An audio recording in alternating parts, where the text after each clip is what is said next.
Man versus gun.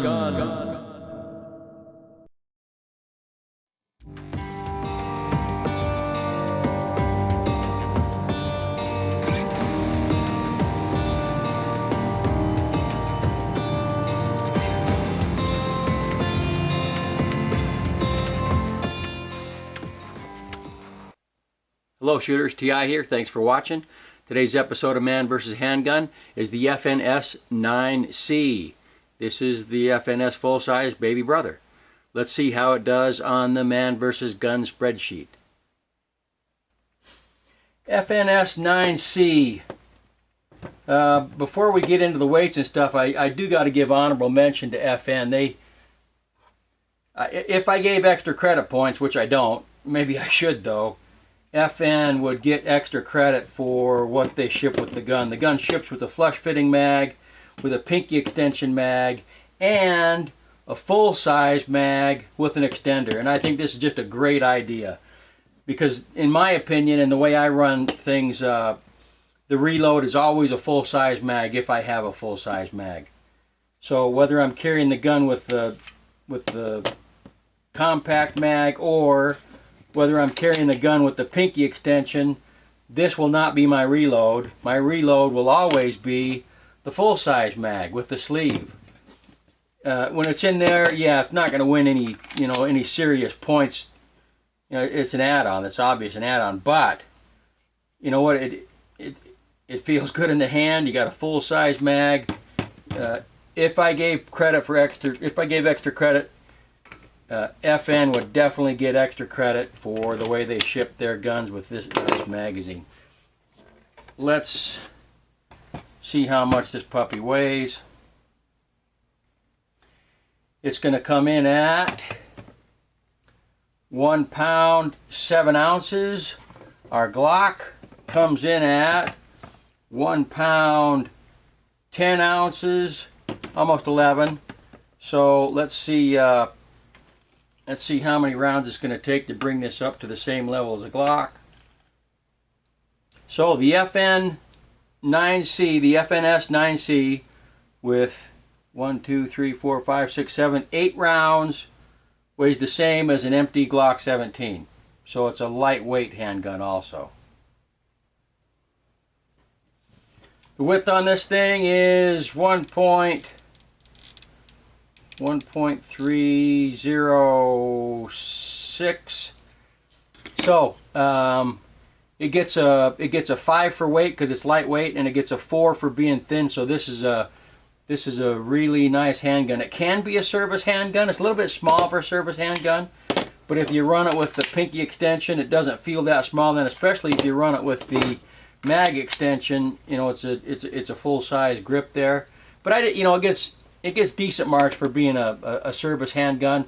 It gets high marks for being a concealed carry handgun. It gets a 4 out of 5 for being a CCW gun. And it gets a 2 for being a pocket gun. This can conceivably fit, since it's lightweight and it's thin, it could conceivably fit in some large pockets, but not very well. The receiver's plastic, so it gets a 3 automatically, but it's a good design, so it gets a 4 for the design on the receiver. The back strap is adjustable. It's got good checkering, so it gets 4 out of 5 there. And it comes with 2 different back straps, so it gets a couple extra points there. The side panels are a good design. There's good checkering that FN gives here. Whether you're left-handed or right-handed, your fingers are able to grab onto that diamond tread or whatever you call that there. But they're not adjustable. They're not interchangeable. They are what they are. The trigger pull on the FNS 9C is really good. There's some take up. You see the take up there? Then it hits a wall. Then there's no creep. You just add pressure and it goes. It's not spongy. It's very crisp. Take up, wall, go. Reset. Right there. So you can feel it and you can hear it. So it gets a 4 out of 5 for the trigger. It's got a really good trigger pull. And since it's the same trigger pull all the time, it gets a 5 because it is the same exact trigger pull all the time. The magazine well is very generously flared, more than most every other makes out there. I noticed that when I was doing the FNS full size, the magazine well is very flared, which is a good thing. Helps with the insertion of the mag. The magazine, these are great design magazines. They're just like HK. They're steel, but unlike HK, these are full capacity magazines. The full size magazine is 17 rounds, so they don't download like HK does. Bravo to FNS for making it a full capacity magazine. Both compact magazines hold 12. The Pinky extension, they're the same mag, just different floor plates.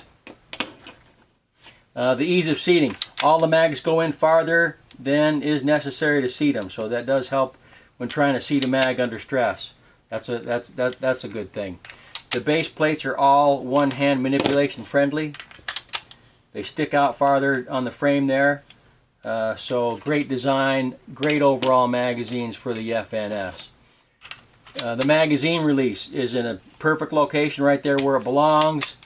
It's excellent design. It's kind of a teardrop shape. It's got these lines on it, so and they're pretty deep. Your thumb can feel them. They're not going to snag on anything like checkering, so that when you're coming into close or whatever, it's just going to brush right on by without snagging. But your thumbs do get good purchase on those buttons. And the most awesome thing about it is mirror image. Mirror image magazine release for the FNS 9C, just like the FNS full size. So it gets really high marks across the board there. The safety is just like a Glock, Smith & Wesson M&P, HK. It's in the trigger here. So it gets high marks across the board for the safety. For the location, it's mirror image. It operates the same from both sides, and it's a good design. The magazine catch release is an awesome design. Just exactly like the Smith & Wesson M&P. There's a fence here that protects it from being inadvertently activated. It's mirror image. Just love the way FN has designed these FNS handguns. The rear sight. I like the design on the rear sight. If you can see it, it's not square down at the bottom. It's got kind of a V down at the bottom. I really like the design. It's not. These are FN night sights. So I like the design of the front sight from a shooter's perspective. This is the only spot where FN dropped. They didn't finish their homework on the design of the rear sight. They should have milled it right here so it's flat. So you could, if this was flat, both the FNS9 and the FS9C would get higher marks than the VP9, the HK VP9, because the ergos on it are just so great. Even without the adjustable back straps, it would beat the VP9 on the Man vs. Gun spreadsheet. I'm going to take this to a machinist and have him mill that off, just so there's a sharp edge there. Then this will be a going machine. The front sight is a really good design. They stick up. They're not really squat. They're not too tall, but they stick up nice. These have tritium sights because it's a carry gun. So really good design on the sights, except for it's not one-hand manipulation friendly. FNS changed that quickly. Light rail. It's got 3 different slots for a light rail. It is not optics compatible. This gun gets really high scores on the Man vs. Gun spreadsheet. Let's go see how it shoots.